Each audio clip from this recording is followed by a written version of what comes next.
Modo presentación.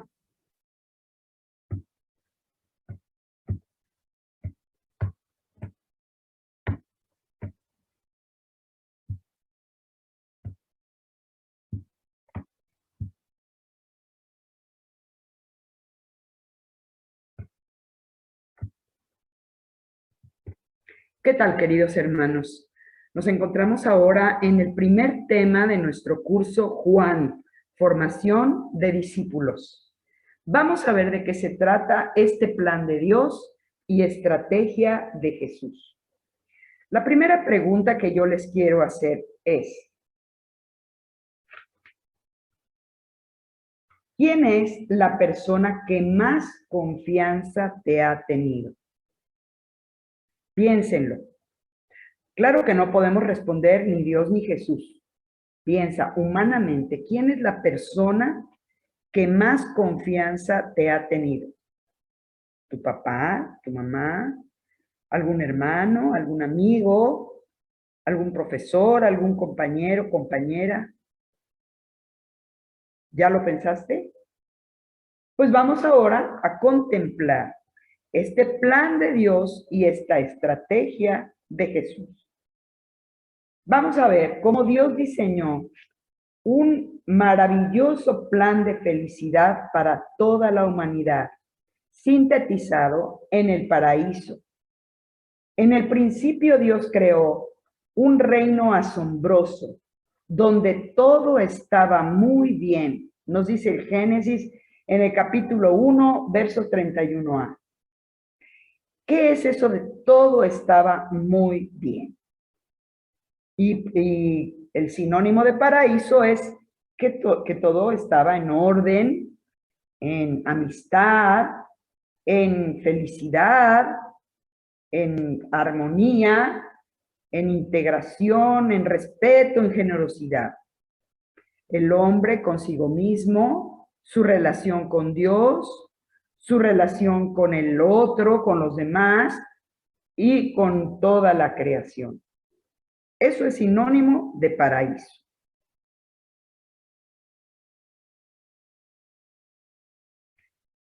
Lo vamos a ver aquí Vean qué hermoso paisaje en donde se ve la tierra, el mar, todo el mundo submarino, todos los seres de la creación.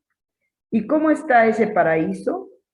En perfecta armonía, en orden, en paz, en amistad, felicidad, armonía, todos integrados, cadenas alimenticias, ecosistemas, respeto, generosidad, amor, ¿verdad? Y Dios colocó al hombre nombrándolo administrador de este reino para que viviera en plena armonía y unión consigo mismo, con los demás, con la creación y con Dios. Para manifestar que este reino le pertenecía, Dios le pidió que no comieran del árbol de la ciencia del bien y del mal, el cual era de su propiedad. Vamos a entender de qué árbol se trata, de la ciencia del bien y del mal. Esto quiere decir que el límite entre el bien y el mal lo pone Dios, el hacedor, el fabricante de este universo. Él es el que dice cómo se va a usar el universo, en qué orden se va a usar este universo para no descomponerlo. Pero ¿qué pasó? ¿Qué pasó? Vean el fracaso. Un fracaso total. El hombre no respetó el plan divino. Veamos la siguiente slide. Y se apropió de lo que no le correspondía. No lo respetó. Se apropió de lo que no le correspondía. Quiso usurpar el reino, haciéndose semejante no solo a Dios, sino erigiéndose como un Dios. Y lo pongo con minúsculas, no como Dios, nuestro Dios, no, como un Dios. Quiso usurpar el reino de Dios. ¿Y qué consecuencias? Hoy lo vemos. Hemos echado a perder la naturaleza. La hemos usado indiscriminadamente. Hemos descompuesto los ecosistemas. Hemos disque avanzado mucho en la tecnología y no sabemos ahora qué hacer. Es terrible esta basura que llega al mar y está el mar lleno de basura y los peces ya no pueden vivir con tanto plástico. Los peces creen que se comen medusas y se comen bolsas de plástico y por eso les estallan las entrañas y van a encallar a la playa.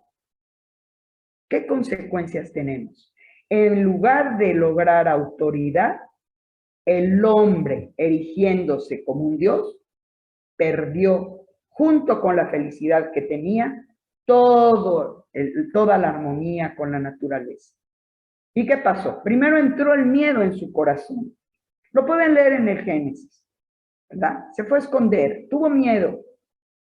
Dios le habló. ¿Dónde estás, Adán? Es que tuve miedo y me escondí. Miedo en su corazón hace que se desintegre interiormente. Y en lugar de estar en armonía con Dios y en armonía consigo mismo, se rompe esa armonía. Y luego lo primero que hace es culpar a alguien a quien había declarado una página antes que era carne de su carne y hueso de sus huesos. ¿Y qué pasa enseguida? La creación se rebeló contra de él. Dios entonces lo expulsó de su reino. Cerró las puertas del paraíso, o más bien, el hombre se apartó de Dios.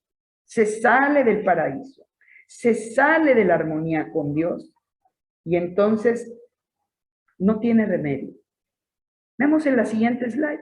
El hombre intentó regresar y vemos en el capítulo 11 del Génesis, ustedes pueden leer todo el relato, construye una torre muy alta y dice, construyamos una torre que llegue hasta el cielo y hagámonos famosos. Y esta torre nunca se terminó, nunca concluyó. Le llaman la Torre de Babel y Babel quiere decir confusión, porque se confundieron las lenguas, ya no hubo acuerdos mutuos, ya no hubo entendimiento entre los hombres. Así que era imposible para tus fuerzas o mis fuerzas, volver al paraíso perdido. El hombre ya no tuvo fuerzas, no tuvo manera de volver. Y es imposible para mí o para ti volver a ese paraíso perdido. Yo te pregunto ahora, ¿estamos entonces condenados a vivir desterrados del reino de Dios? Pues no. No estamos condenados porque tanto amó Dios al mundo que le dio a su Hijo único, no para condenar al mundo, sino para que el mundo se salve. Lo vemos en el Evangelio de Juan, capítulo 3, versos 16 y 17. Vamos a ver la siguiente slide. Dios quiere restaurar este reino, persiste en su plan universal de salvación, porque Dios quiere que todos los hombres se salven y lleguen al conocimiento de la verdad. Fíjese, Dios no es egoísta, Dios quiere que lleguen al conocimiento de la verdad, pero por la vía del Hacedor, por la vía del Creador, por la vía de Dios, no por su propio camino, porque seguro nos equivocaríamos. Así nos lo dice la primera carta de Timoteo, capítulo 2, verso 4a. Entonces, Dios no puede fracasar en su designio y decide emprender un camino para restablecer su plan original. Y entonces llama a un hombre, Abraham, para formar un pueblo. Y este pueblo es Israel, del cual brotará el restaurador del plan original de Dios. Un pueblo que durante más o menos entre 2000 años, 1800 años, se estuvo formando y tuvo muchos problemas, muchas peripecias. Abraham salió de su tierra de Ur de los Caldeos y fue a Adán-Parán y bajó a Berseba y fue a Egipto y regresó. Muchos problemas. Y el Señor le había prometido que tendría una numerosa descendencia y sin embargo su esposa Sara era estéril. Y creo que ya conocemos la historia, pero lo pueden leer a partir del capítulo 12 del Génesis. Y de este pueblo, veamos la siguiente slide. Llegada la plenitud de los tiempos, nace en la ciudad real de David aquel que será el Rey de Reyes y Señor de Señores. ¿Para qué? Él habrá de instaurar el reino de Dios en este mundo. Fíjense de qué manera lo quiere hacer el Señor. Nadie se lo hubiera imaginado. Que amó Dios tanto al mundo que mandó a su Hijo. Y este Hijo, siendo Dios, no se aferró a su igualdad de Dios, sino que tomó condición humana como todos nosotros, idéntico a nosotros, en todo menos en el pecado. Y así se encarnó en el vientre purísimo de María Santísima y quiso nacer en una familia formada por José y María y nacer como un bebé con todas las inclemencias del tiempo, la incomodidad, hambre, desnudez, sed, exilio, todo, cualquier tipo de sufrimiento. ¿Para qué? Para paso a paso poder instaurar ese reino que nosotros los hombres habíamos echado a perder. Y este precioso niño, Jesús, va a crecer y antes de comenzar su ministerio, vamos a ver la siguiente slide, Jesús vive en el río Jordán dos experiencias que lo marcan para toda la vida. Impactantes. Es lleno del Espíritu Santo para ser capaz de cumplir su tarea. Antes de comenzar cualquier acto, Jesús es ungido por el Espíritu Santo. Si ustedes se fijan en su vida, en su ministerio, antes de cualquier milagro, Él ora al Padre para ser ungido por el Espíritu y hacer los milagros que hizo. Entonces, siempre está ungido por el Espíritu Santo. Y la otra experiencia es sentir el amor personal e incondicional de Dios. Dios declara a Jesús: tú eres mi Hijo amado, Tú eres mi elegido. Jesús experimenta este amor personal e incondicional de su Padre, pues todavía no ha empezado a sanar ni a predicar, pero este amor lo capacita para perseverar en las pruebas y dificultades que su misión le impone. Y así, al impulso del Espíritu Santo, empieza a sembrar la semilla del reino. Veamos cómo. Al impulso del Espíritu Santo, siembra la semilla del reino. Nos dice el Evangelio que Jesús recorría toda la Galilea, enseñando en las sinagogas de los judíos, proclamando la buena nueva del reino. Lo tenemos en varios evangelios. Hoy hemos tomado este verso de Mateo 4:23a y lo hizo por todas partes. En la sinagoga de Cafarnaún, en la sinagoga de Nazaret, y así empezó en las sinagogas, pero en sinagogas y al aire libre, en medio del campo, en el monte, a la orilla del mar, desde la barca, estuvo anunciando el reino. El reino de Dios se parece a, el reino de Dios es semejante a. Esa era su misión. ¿Y cómo lo enseñó? Con sus milagros y portentos. Su palabra era autorizada por estos milagros y portentos. Veamos ahora lo que nos dice el magisterio de la iglesia.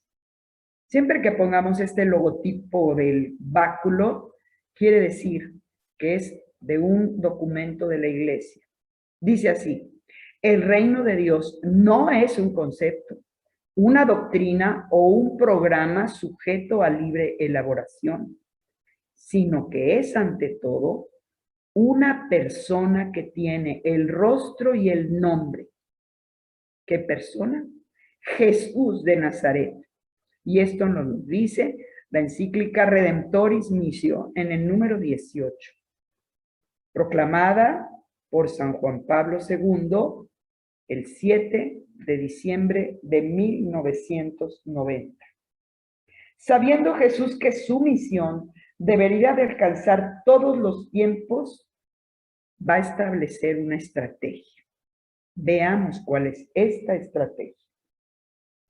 Jesús va a hacer una forma para poder lograr que esto llegue a todos los confines de la tierra. Veamos la siguiente slide.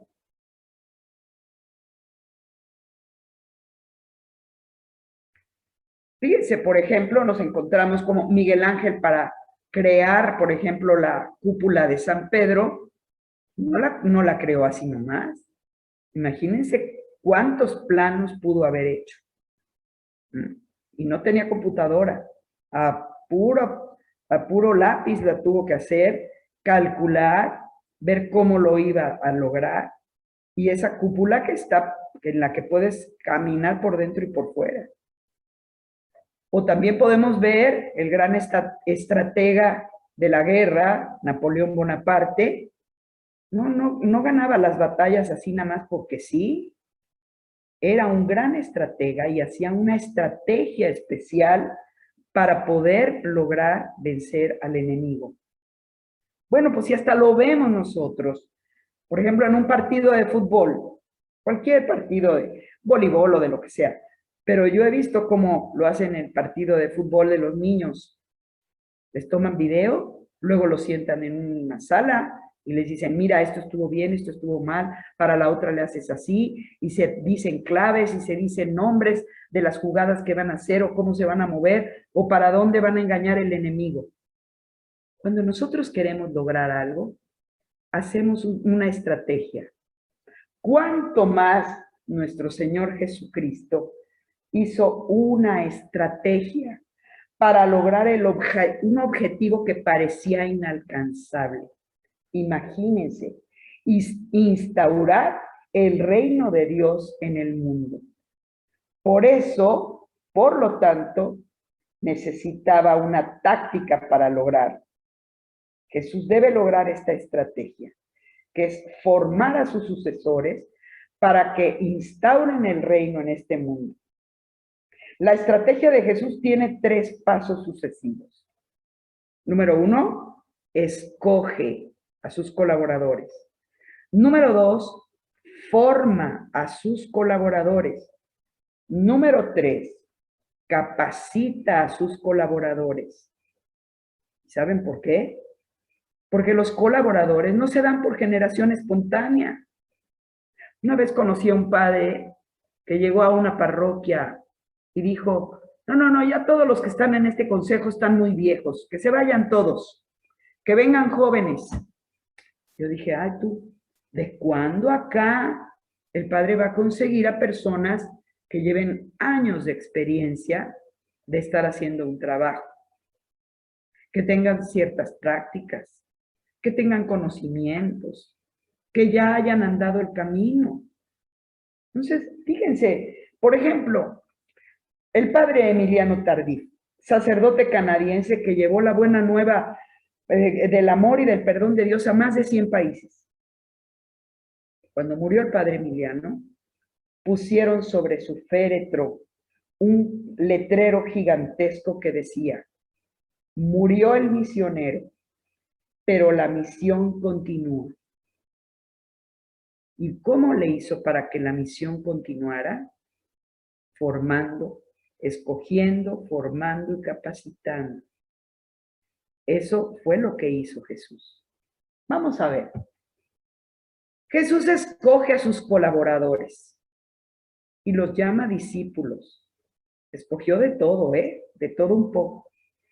Viejos, maduros, jóvenes, incluso pecadores, como Mateo, que era considerado un publicano que recaudaba impuestos para el enemigo, para el pueblo que los tenía sojuzgados, para el imperio romano.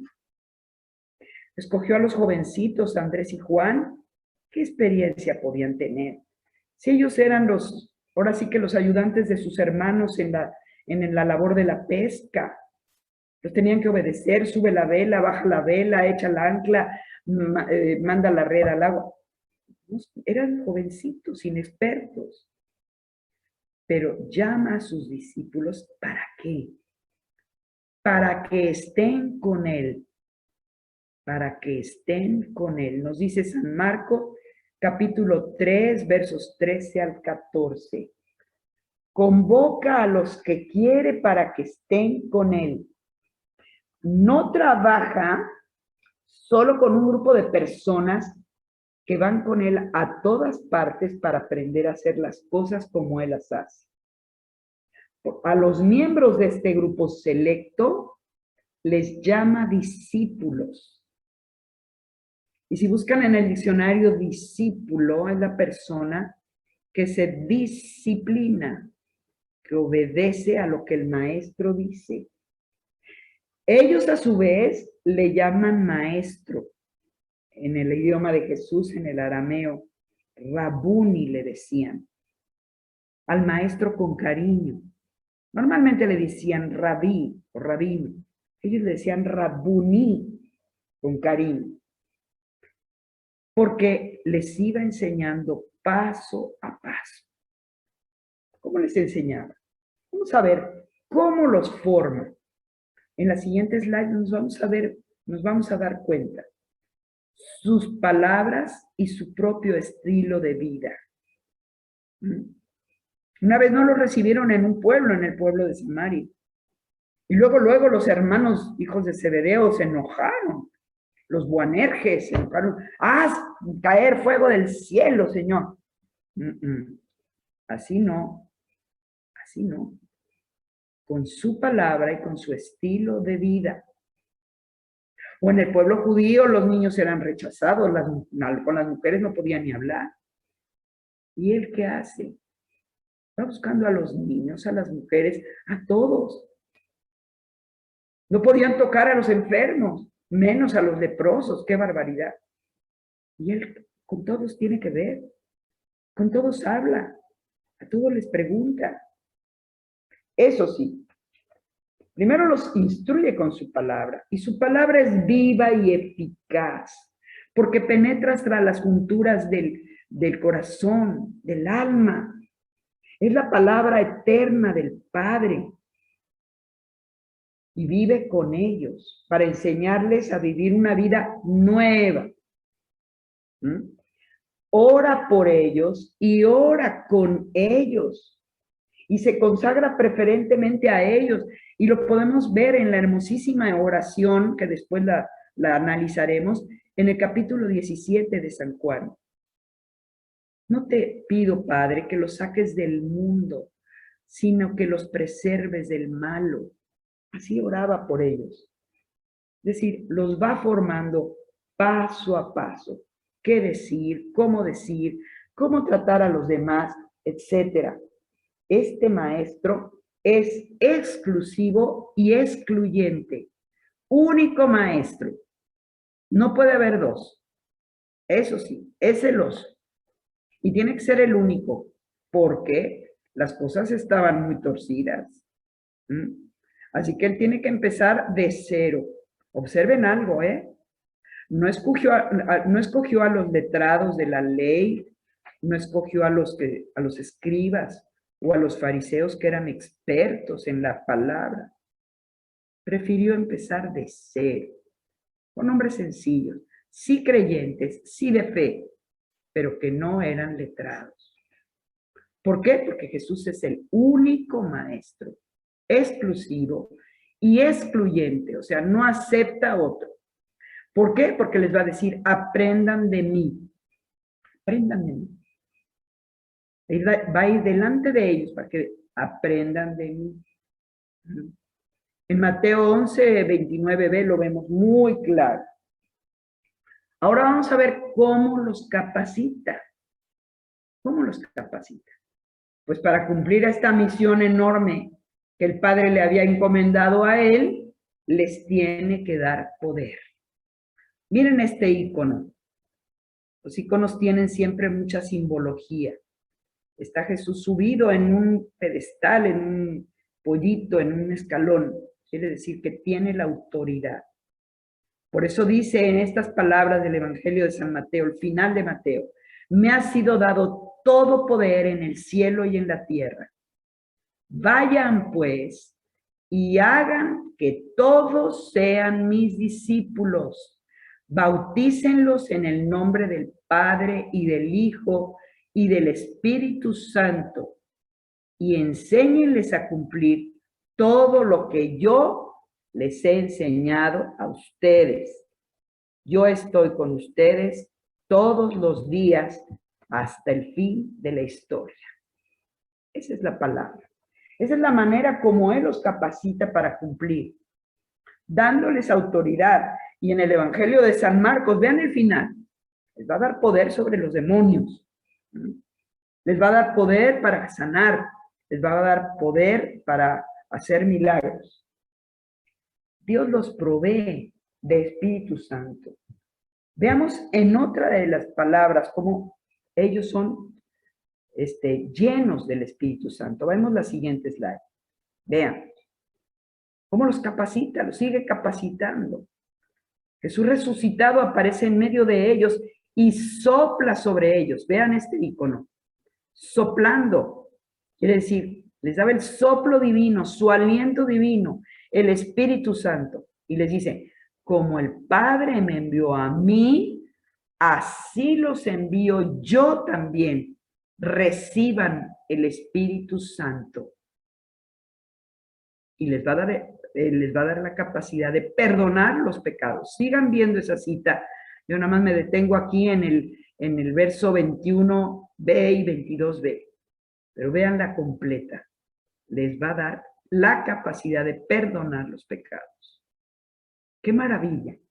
Jesús los capacita, los provee de Espíritu Santo para que prediquen la palabra y realicen signos, prodigios, milagros y liberaciones que muestran la llegada del reino, derramando sobre ellos el mismo poder que él había recibido en el Jordán de su Padre y que los va a capacitar para cumplir la misión que el Padre les había encomendado. ¿Cuándo? Hasta que se termine este mundo. Así los apóstoles van a recibir el poder y estos a su vez van a dar el poder a otros, a sus sucesores, y estos a su vez a sus sucesores, y así ha caminado la iglesia por 20 siglos. Por eso hoy tenemos a los sucesores de los apóstoles. El jefe de la iglesia hoy, el Papa Francisco, padre y pastor, ¿verdad? Que ha recibido el poder. Vamos a poner un ejemplo. Este plan salvífico de Dios consiste en instaurar el reino en este mundo. Para esto Jesús proclama el reino con signos, palabras, íntimamente unidos entre sí. Palabra y signo, palabra y milagro, sobresaliendo su muerte y resurrección. Establece la estrategia para que su misión se extienda en el tiempo y en el espacio. Escoge sus colaboradores, forma a sus discípulos y los capacita dándoles el Espíritu Santo. Hemos visto los 3 dedos. Pongan ustedes sus 3 dedos. Escoge, forma y capacita. Ve tus 3 dedos. Muévelos. Escoge, forma y capacita. Ya te escogió, te está formando, te está capacitando. Yo te pregunto, ¿te dejas? ¿Vas a ser dócil a esta formación? Vamos a ver, el Padre le entrega un cirio. Vamos a regresar al slide. El Padre le entrega un cirio a Jesús. Y con este cirio Jesús va a encender, vamos a suponer 4 cirios, para enviarlos al norte, al sur, al este y al oeste. Así partieron los 12. Unos hacia el oriente, al Asia, a India, otros a Europa, otros a África, otros hasta los confines de la tierra. Nos dicen que el apóstol Santiago llegó hasta España, hasta Finisterre, donde se acababa el mundo conocido de la época, por la época en que vivieron ellos. Entonces, Dios Padre le ha confiado a su Hijo y Jesús ha pasado la estafeta a los suyos y hasta se ha multiplicado en ellos. Hoy nos lo dice a nosotros. Yo te paso esta luz y tú con esta luz pásasela a uno y a otro y a otro. ¿A cuántos discípulos? A los de tu familia, si eres papá o mamá, a tu familia, fórmalos, capacítalos. No los escogiste, Dios te los regaló a tus hijos. Pero a los que no son papás, escoge a tus amigos, fórmalos, capacítalos, háblales del reino. Jefe a los trabajadores, profesor a los alumnos, jefe a los que están bajo su cuidado. Cuando llega alguien a un trabajo, pues que el jefe del cual depende le va a enseñar en qué consiste su trabajo y le va a enseñar, me imagino, no ni modo que lo adivine el nuevo empleado, le va a enseñar cómo. Así tenemos que enseñar a todas las personas a las que nos toca hablar con ellas. Y si tienes que hablar con un enfermo, con un moribundo, con un agonizante, también háblale del reino, que no se espante, que no se asuste, porque va a ir a un lugar mejor, a un lugar donde todo se le va a hacer claridad, alegría, paz y armonía. ¿Ves? Jesús decía, el reino de los cielos ya está entre vosotros, refiriéndose a él mismo. El reino de Dios ya está entre ustedes. Vamos a ver entonces cómo hemos dibujado este sintetizador gráfico. Aquí está la mano de Dios. Un resumen. El plan salvífico de Dios consiste en instaurar su reino en este mundo. Porque su reino, nosotros los hombres, la humanidad, lo habíamos echado a perder. Ahora va a ser necesario instaurar ese reino. Y Dios confió en su Hijo. Confió en su Hijo. Depositó su confianza en él. Veamos la siguiente slide. Depositó toda su confianza en él para restaurar el reino que se había echado a perder. Aquí este muñequito con la aureola puesta representa a Jesús. Yo les pregunté a ustedes al principio de la clase, ¿hay una persona que haya confiado en ti? ¿Existe otra persona que haya confiado en ti más que Jesús? Porque hoy Jesús te confía a ti la trascendencia de su obra. Tú eres la garantía para que el plan del Padre, confiado a Él y compartido por Él a sus discípulos, se cumpla. Veamos la siguiente slide. Ahora Jesús se lo confía a sus discípulos. Y por eso les dice, vayan por todo el mundo y hagan que todos sean mis discípulos y bautícenlos en el nombre del Padre y del Hijo y del Espíritu Santo y enséñenles, o sea, capacítenlos en todo lo que yo les he enseñado. Y nos promete algo maravilloso. Yo les prometo que estoy con ustedes todos los días hasta el fin de la historia. Así que tú eres la garantía de que este plan de Dios se cumpla. Solo los discípulos de Jesús completan el plan de Dios. ¿Tú quieres ser discípulo? La formación de discípulos es la estrategia escogida sabiamente por Jesús para llevar a cabo el plan salvífico de Dios para salvar a toda la humanidad. Por eso, precisamente, la gran comisión a los suyos es: hagan discípulos míos a todas las gentes. Veamos ahora completo el sintetizador gráfico. ¿Ya? Dios que le encomienda a Jesús, Jesús a sus discípulos y sus discípulos, cada uno de ellos, a sus propios discípulos y así a través de los siglos. Por eso vamos a leer: el plan de Dios no puede trascender. ¿Cómo que no puede trascender? Sin discípulos, el plan de Dios no puede trascender. ¿Y tú desde cuándo eres discípulo? Desde que fuiste bautizado. Cuando el sacerdote te ungió en la coronilla, te dijo: tú eres a la manera de Cristo, sacerdote, profeta y rey. A la manera de Cristo, discípulo de Jesús.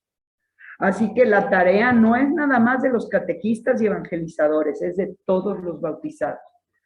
Hacer que todos sean discípulos de Jesús. ¿Quieres? Se lo pedimos al Señor. Cierra tus ojos. Señor, aquí estoy. Haz de mí lo que tú quieras. Yo quiero decirte sí. Quiero hacer tu voluntad. Quiero que se arregle este mundo que es un desastre. Lo hemos echado a perder porque nos hemos separado de ti. Y al separarnos de ti no hemos sabido vivir. No hemos sabido usar la naturaleza tan hermosa, tan bella, tan prolífica que nos has dado. Lo hemos querido atesorar y hemos sido codiciosos y avaros. Perdónanos, Señor. Hoy queremos restaurar tu reino. Aquí estamos, Señor, para hacer tu voluntad. Se lo decimos cada vez que decimos el Padre Nuestro. Hágase tu voluntad, en la tierra como en el cielo. En el cielo seguro se hace, pero en la tierra depende de ti y de mí que se haga su voluntad. Y no vamos a poder hacer su voluntad si no somos discípulos. No tengas miedo, dile, entrégale tu miedo. Señor, tengo miedo. Señor, no sé cómo se hace. Señor, yo quisiera, pero no tengas miedo. Él te lo pide y Él te ungirá con su Espíritu Santo. Pídeselo, pídeselo. Por eso antes de entrar a esta clase le hemos pedido al Espíritu Santo que nos unja, que nos llene.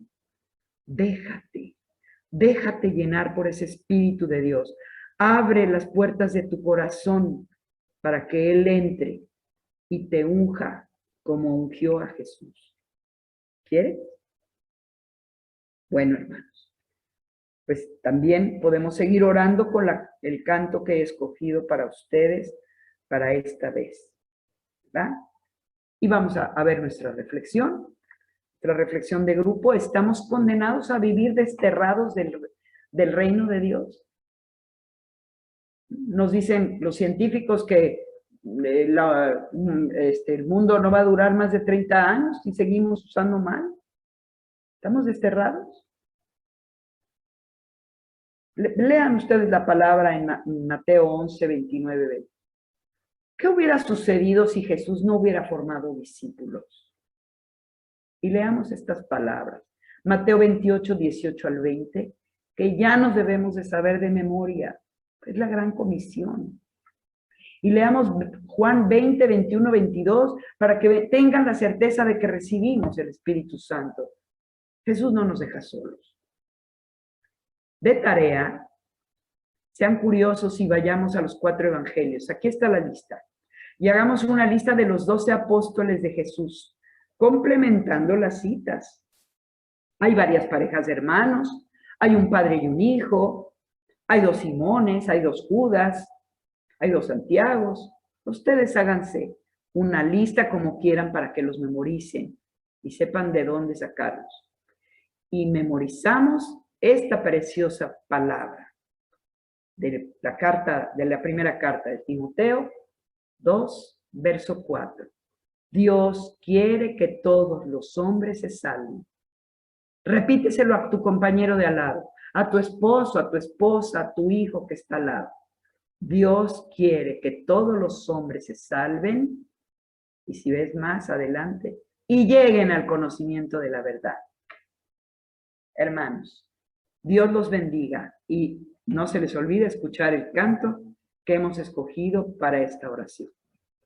Dios los bendiga. Vayan a sus grupos.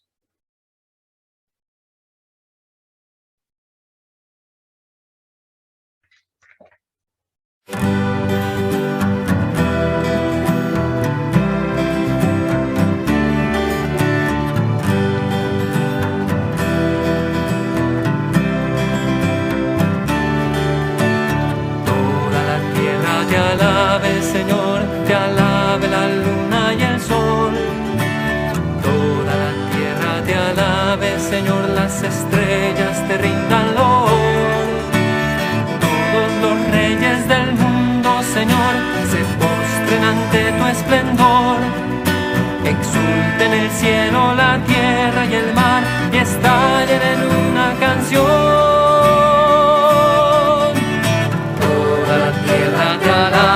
Señor, te alabe la luna y el sol. Toda la tierra te alabe, Señor, las estrellas te rindan loor. Todos los reyes del mundo, Señor, se postren ante tu esplendor. Exulten el cielo, la tierra y el mar, y estallen en una canción. Aleluya, aleluya. Ha llegado ya el reino de Dios, ha vencido el Cordero, ha triunfado con armas de amor. Aleluya, aleluya, ha llegado ya el reino de Dios, ha vencido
sol. Toda la tierra te alabe, Señor, las estrellas te rindan loor. Todos los reyes del mundo, Señor, se postren ante tu esplendor. Exulten el cielo, la tierra y el mar, y estallen en una canción.